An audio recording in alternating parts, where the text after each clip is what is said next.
What's up guys, it's Haley. Welcome back to my channel. This is my cat Mo, for those of you who have never met him. He's an exotic short hair Persian and he is my child and I love him. And he wanted to come sit in my lap for the video, so I hope that's okay. So I'm going to be talking a little bit quieter in this video. My friend Grace is staying over and she's in the other room asleep. So today I have another set of scary stories for you guys. I hope to keep doing this. If you guys enjoy them, I'm going to keep posting them, so just keep letting me know that you guys enjoy them, and like I said, I'll keep doing them. So this time around, one of the stories is off of Reddit and one of them is off of creepypasta.com. So one of them is proclaimed true and the other one is a made-up story, and I will let you guys decide which is which, okay? This first story I'm telling you is going to be called Two Local Girls Missing, One Boy Found Dead. And the style of the story is written in texts. So I'm going to be reading as two different girls, and then as it gets further into the story, I believe a couple more people pop up. So hopefully my voice, I'll be able to disguise into two voices that are different enough that you can tell it's two different characters. The two girls in the story are called Shell K, and it's spelled like the end of Michelle, so I'm assuming it's a girl named Michelle K, and then Emily R. And Shell K is the one who starts off, and then Emily R is the one to respond. You there? Yeah, what's up? I thought you were coming out to VI with us. We were waiting for you. Josh seemed pretty bummed. Sorry, sad face. I was going to, but my mom decided it was more important for her and Jerkface to go out, so I'm stuck here with Jacob. Sad face. That sucks, I'm sorry. Sad face. When are they coming back? Also, I know you hate him, but Jerkface? There's gotta be a better name. LMAO. Who the hell knows? Last time they didn't even come home until the next day. Jerkface is better than his real name. Who names their kid Alman? It's like she knew he was a nut when he was born. Sad face. It's whatever. Ugh. Village Inn would have been so good. I want some pancakes now. They're still open. Bring Jacob, LOL. I'll go with you, I don't care. Thanks, Shell. That's really sweet of you.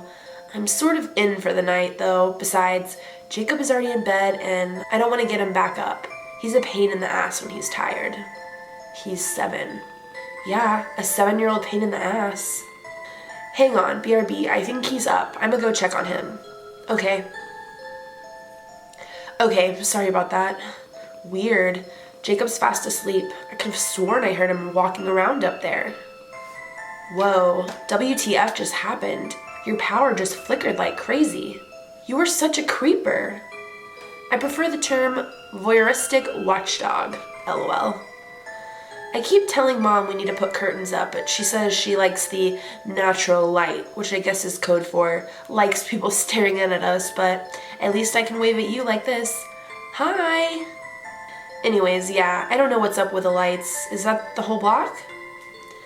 No, just your house. Weird. Maybe you've got a problem with your breaker box. Hey, have you ever seen anything super weird or creepy over here? You know, while staring at my house, being a stalker, winky face. What, other than your lights flickering just now? Well, there was that one time I saw that murderous clown break in and hide somewhere upstairs. Oh, ha ha, very funny. Don't mess with me like that when I'm home alone with my baby brother, you dick. Ha ha ha ha. I really have to get a new phone. This one's been messed up for a while, but Mom won't get me a new one because it's like my 3rd one in a year. She says I don't need one anyway since I text, chat, and make phone calls, but she clearly doesn't get why cameras are a thing. I need to FaceTime and IG my food. Ha ha ha. Hey, what happened? Now your power's out? Your house is the only one without any lights on? Did you trip that breaker or something? Em? Yo? Emily? Emily. Bitch, you are freaking me out. What's going on over there? Hello? FaceTime audio call to Emily Richardson. Duration, 3 seconds. FaceTime audio call to Emily Richardson. Duration, 2 seconds. Mobile call to Emily Richardson. Duration, 3 seconds. Hey, pick up the phone. What? Are you okay? Answer the phone next time. You really scared me. What's going on over there? All your lights just went out. Did you blow a breaker or something? Your house is the only one dark on the whole street. Why didn't you pick up the phone when I called? You always pick up, sad face. Sorry, I didn't hear the phone ring. WTF do you mean you didn't hear it ring? You're texting me right now. You had it on you. Do you need me to come by with some candles or flashlights or something? No, thank you. Okay, well, are you sure you're okay over there? Yeah, we're fine. All right, look, I'll be over in like 2 seconds. I'll stay the night with you guys, or at least until your mom gets back. No, thank you. WTF do you mean no thank you? Haha, who are you and what have you done with my best friend? I'm your best friend. No, the best friend I know is terrified of the dark and has been ever since kindergarten. I'm fine. Seriously? Because the last time you were home alone when the power went out, you had a panic attack. So my mom and I had you spend the night here. And we had to come get you because you were too scared to leave your bedroom. I'm fine. Right, you said that already. I'm going to go check on the boy. The boy? You're kind of starting to creep me out. Are you really okay, or are you just being weird because you're scared? I'm fine. Oh hey, lights. There you go, now you can stop being weird. Where are you? I'm home. I know, but where? I'm upstairs in my brother's bedroom. Close the door and lock it. Don't leave the room. I'm gonna call my mom real quick, but stay on the phone and keep texting me, okay? Mobile call to Shannon Carnes. Duration, 3 minutes and 15 seconds. Mobile call to 911 emergency services. Duration, 10 minutes, 12 seconds. You still there? Don't call your mom.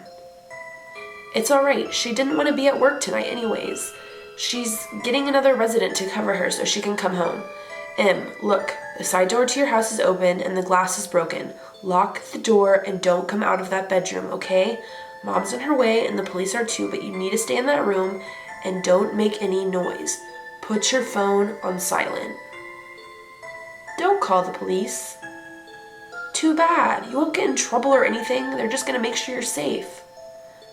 Don't call the police. Don't call the police. Don't call the police. Don't call the police. Don't call the police. Don't call the police. Don't call the police. Don't call the police. Don't call the police. Don't call the police. Don't call the police. Don't call the police. Don't call the police. Don't call the police. Don't call the police. Don't call the police. You are making a mistake. Mom, how much longer until you get here? I don't know, maybe 30 minutes. I have someone coming in, but I have to wait for him to get here and then I need to drive home. Are you okay? I'm officially freaking out. I told Emily I called the police and she's acting really weird. Here, look at this screenshot. Mom, I'm scared. Check all the doors and windows and make sure they're secure. Then stay away from the windows. I called your father since he's closer to you. Do not open the door for anyone except your father. Do you understand? Yeah. I'll be there ASAP. The police should be there sooner. Your dad says he's on the way. It's going to be fine, honey. Probably just some neighborhood hoodlums or something. Okay. Miss Richardson, it's Michelle. I've called the police because your house has been broken into and I'm scared for Emily and Jacob. Emily is acting weird and now she's not answering her phone. My mom is on her way home and the police are on their way, but you need to come home. Red, 11:37 p.m. Hey, Sweet Pea, I'm on my way home. Give me 15 minutes and I'll be there. Don't come out. I'll call you when I get to the front door, okay? Okay, I'm scared. I'm sure it's nothing, really. Probably just your schoolmates being assholes. I'm sure Emily is fine. She's probably just scared, but you did the right thing, calling an adult and then the police. I'm proud of you. Thanks, Dad. No problem, Michelle Mabel. Stay with me, okay? I've got talk to text on. I don't want to call you in case the police call you back. Plus, it's probably best to keep quiet. Can you see what's going on across the street? Do you see Emily or Jacob? No, I don't see them, but the whole house looks messed up. The side door is wide open and the glass is broken and it looks like the kitchen drawers have been pulled out and the lamp in the hallway has fallen over. Jacob's bedroom door looks closed though. Hopefully they're still in there. I'm sure they are.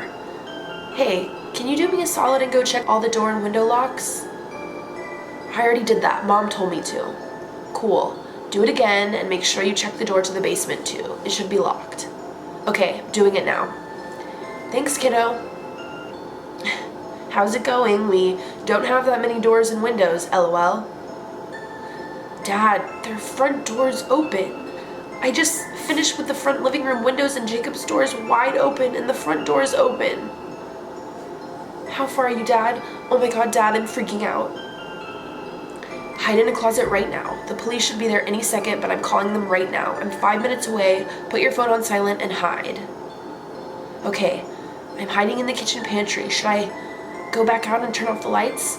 No, stay in the pantry. It's okay, I'm almost there. The police should be pulling up at Emily's house any second. Dad, I'm really freaking scared. Please hurry, Daddy. It's okay, baby. I'm nearly there and the police are coming. You just sit tight. We'll come get you, I promise. Dad, the lights just went out. Where are you? Is that you? I heard the front door open and close. Please tell me that's you. Dad? I'm one street over. Do not move. Michelle? Michelle, answer me. Michelle, answer me right the frick now.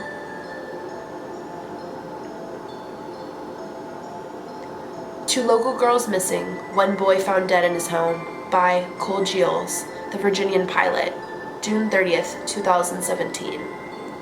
A frantic search is currently underway for two teenage girls who disappeared from their homes last night. Emily Richardson, 16, and Michelle Carnes, 15, of Chesapeake appear to have been forcibly taken from their homes around midnight. Emily's younger brother, Jacob Richardson, 7, was found murdered in his bedroom when police arrived on the scene. Emily's younger brother, Jacob Richardson, 7, was found murdered in his bedroom when police arrived on the scene. I can't stop wondering if I could have saved her if I had sped a little faster and gotten there just a few minutes earlier, says Michelle's father, Michael Carnes, who was first on the scene and had been in steady contact with his daughter via text message up until the moment of her disappearance. Please, if anyone has any information at all, please help us find our baby.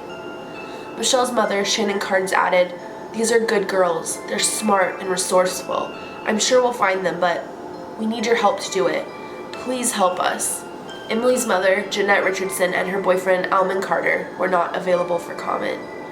Emily Richardson is 5'6" and 155 pounds with blonde hair and hazel eyes. She was last seen wearing a red Volcom t-shirt, jeans, and flip-flops. She has a small birthmark under her left eye. Michelle Carnes is 5'2" and 180 pounds with black hair, glasses, and dark brown eyes. She was last seen wearing a blue sundress and red sandals. She is diabetic and wears an insulin pump. Both girls are rising juniors at Great Bridge High School, where Emily plays snare drum with the Marching Wildcats. Michelle is an active member of the Forensics Club as well as the National Honor Society. If you would like to offer support or aid in the local neighborhood searches, please contact Shannon Carnes at redacted. If you have any information regarding the murder of Jacob Richardson or the disappearance of Emily Richardson and Michelle Carnes, please contact the Chesapeake Police Department immediately. I hope you guys were able to follow. I know the format was a little bit different because it was in like text message style, and then the end was like as if you were reading a newspaper article. So hopefully you were still able to follow the story and understand. And again, trying out a new style. Let me know if you guys like it. But now I'm going to jump into the second story. This one is called The Quiet Sky. It started when we called out to the stars, into the darkness. We felt so small, tumbling through vast emptiness while clinging to the skin of the world, and without a single reason why. We were curious, yes, but ultimately, I think we were just terribly frightened. And we were young, so very young. We were children, and like a lonely lost child, we did the only thing we could think of to make it stop. We did what we thought we had to make the universe make sense. We called for help. For years we scanned the sky for a sign. We sent signals to the stars in the darkness beyond. Are we alone? But the skies were quiet, always so quiet, leaving us to our own makings. But crying children never cease, and neither did we. We sent calls into every corner of space for decade after decade. We refused to believe no one was out there. They had to be. Yet, For some unknown reason, they never answered us. Everyone remembers when that changed. They think it responded to the Arecibo message from 1974. The response to the Arecibo message was received almost 3 months ago in 2 separate parts. The first part of the message was received at the Hat Creek Radio Observatory in California.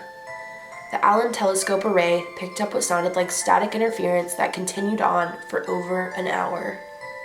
It consisted of unintelligible screeching and buzzing sounds that continued without pause for the whole hour.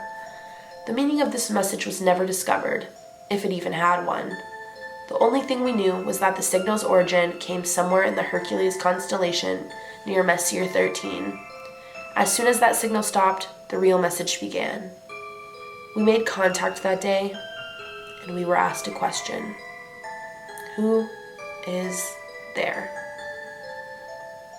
It came not through the radios, but as a voice inside all of our heads, asked the question to all of us. I heard it. My wife heard it. The young heard it and the old heard it. Even the deaf heard it. Everyone, everywhere, heard this voice whisper that question in their heads in every language on earth. I remember it almost too clearly. It asked in that familiar yet indescribable voice that's always there in my mind.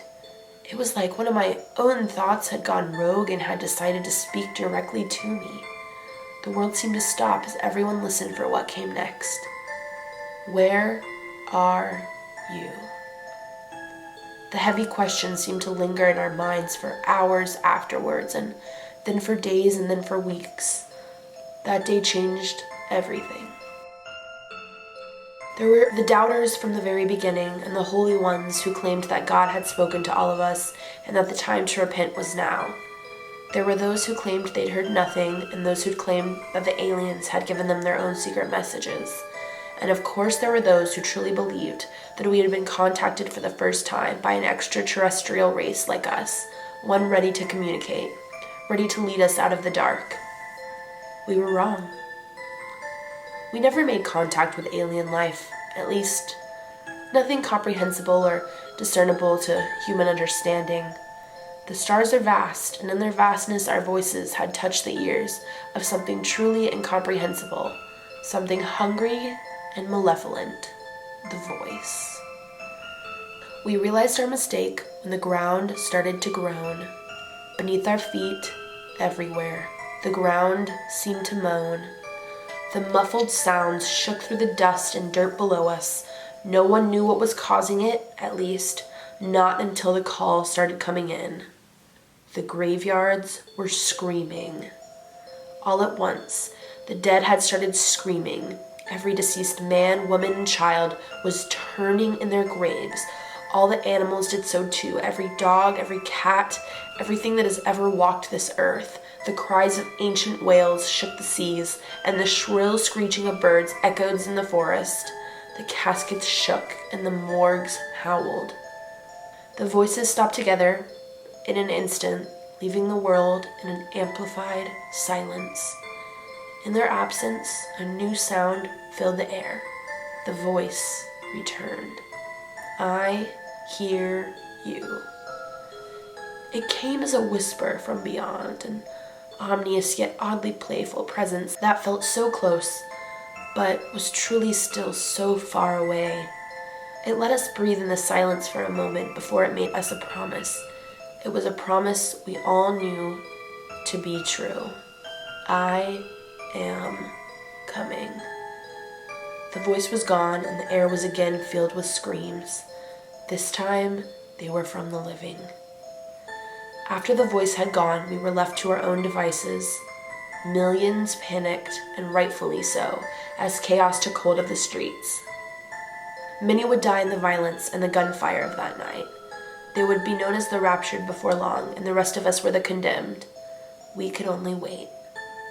The screaming dead was only the first of the side effects that we felt as the voice approached. The closer it got, the more we felt it.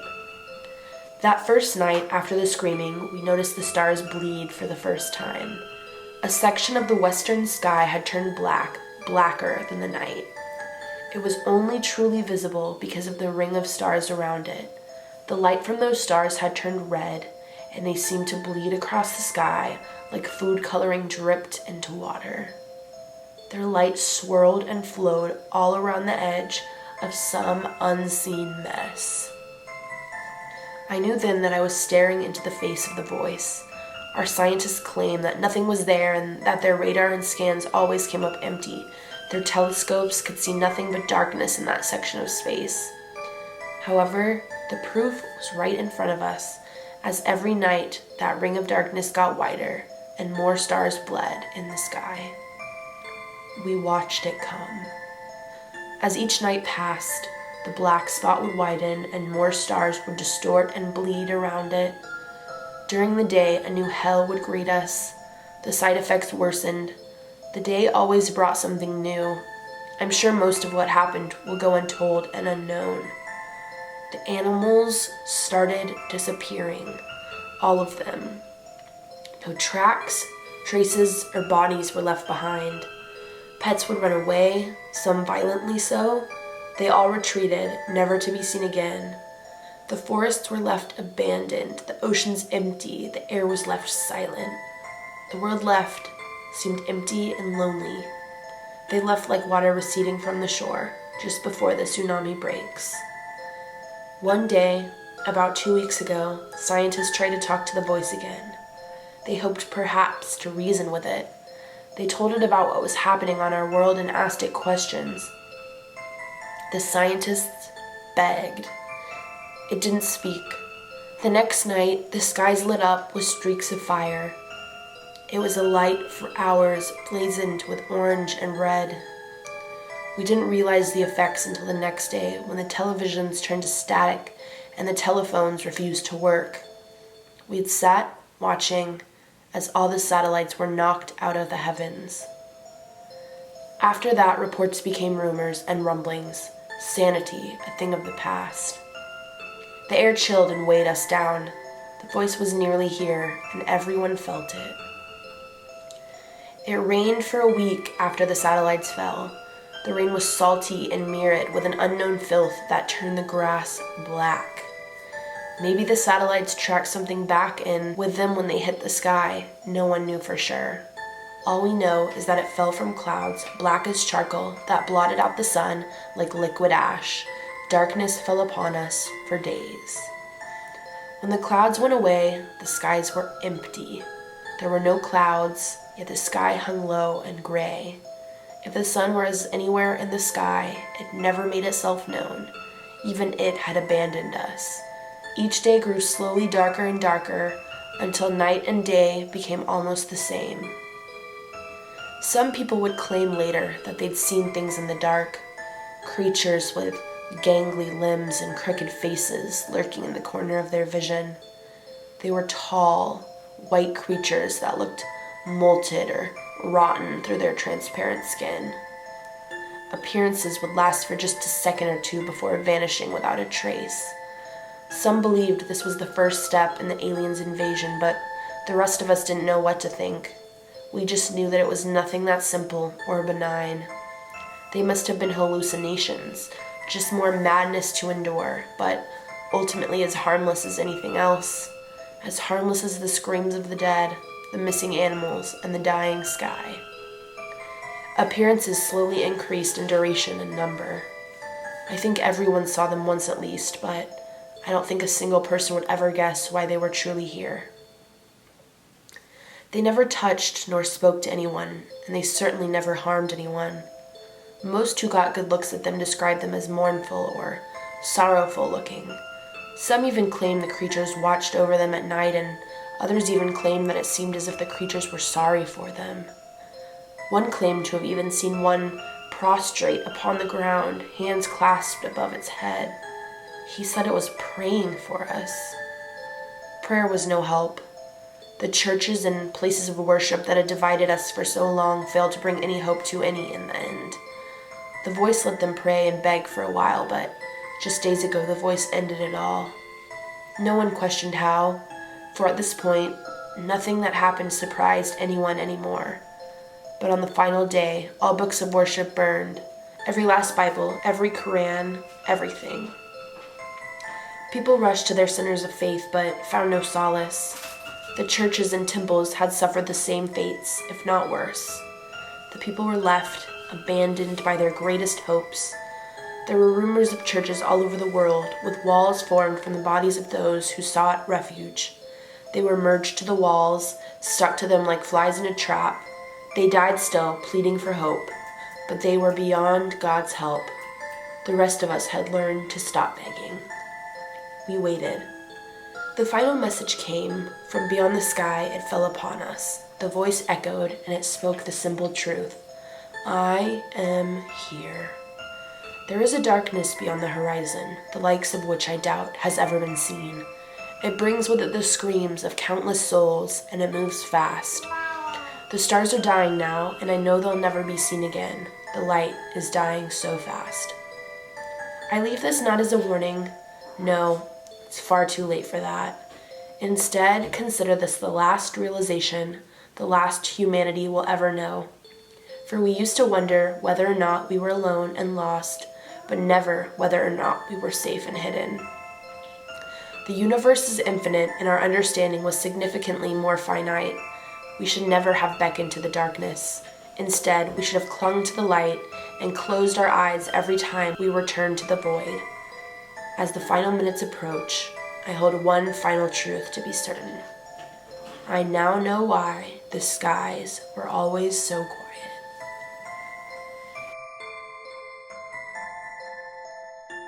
Alright, you guys, so that was the second story. It was a little bit dark, I must say, even for myself to read, but I guess that's kind of what these videos are about, finding scary stories, disturbing stories, dark stories, and reading them to you guys. So, of course, as always, let me know down in the comments how you feel about the stories from this time, and what your favorite stories have been out of the first 3 videos I've done. I just want to say thank you so much for watching. Thank you again for 10,000 subs. That is so amazing. Sorry, Mo keeps talking. He wants me to open the door. But I just want to say thank you guys. I love you guys so much. If you enjoyed the video, I would love if you leave a thumbs up. If you would like to continue watching my content, feel free to subscribe, only if you want to. But yeah, thank you so much for watching my video and making it to the end. I hope to see you guys very soon for another video, and I will talk to you guys later. I love you guys. Bye.